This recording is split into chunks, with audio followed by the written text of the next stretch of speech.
Thanks for joining us. I'm Breana with the WBZ News Update. The acting director of ICE is promising to send more agents to Boston after Mayor Wu rejected an ultimatum to roll back sanctuary city policies.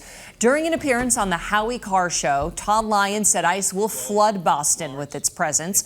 Earlier this week, Mayor Wu stood by Boston's Trust Act, which prevents local law enforcement from detaining people on behalf of ICE. She made the comments despite threats from the Department of Justice to cut federal funding and prosecute city leaders.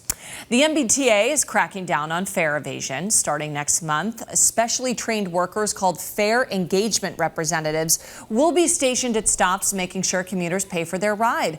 Riders will get an official warning if they haven't paid, and any violations after the first warning could mean tickets starting at $50. It's been more than 7 weeks since Republic Service workers went on strike, and it appears that frustrated customers are now protesting the company. The union representing workers says customers have been returning full and uncollected dumpsters to the company's facility in Revere. Trash collectors have been on strike since July 1st, calling for higher wages and better health insurance. They claim Republic has refused to meet with the bargaining committee.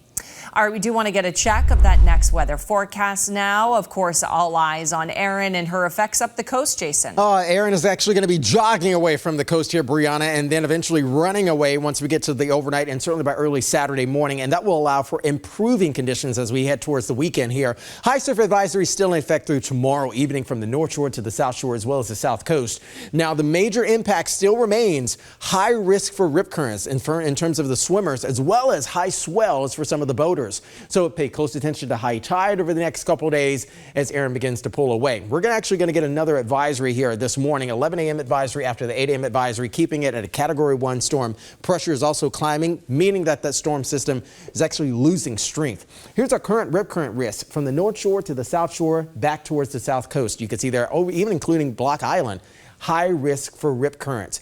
Pay close attention again to the high tides through the weekend here. Some of those high swells anywhere between 5 and also 20 feet through the weekend. However, back on the U.S. mainland, beautiful sunshine. Okay, we're beginning in the 40s, 50s, and even 60s. 40s actually over in New Hampshire again this morning. We're all actually moving into the upper 70s and low 80s again today. We're actually going to be above average for daytime highs today, tomorrow, and likely on Sunday. And even on Monday, humidity levels will be climbing. The next trough of air is pulling in unsettled weather. Showers and thunderstorms possible for us on Monday. Much cooler, much drier, with more sunshine, Bree, as we head towards midweek next week. All right, Jason, thank you. This has been a WBZ News Update. Have a great day.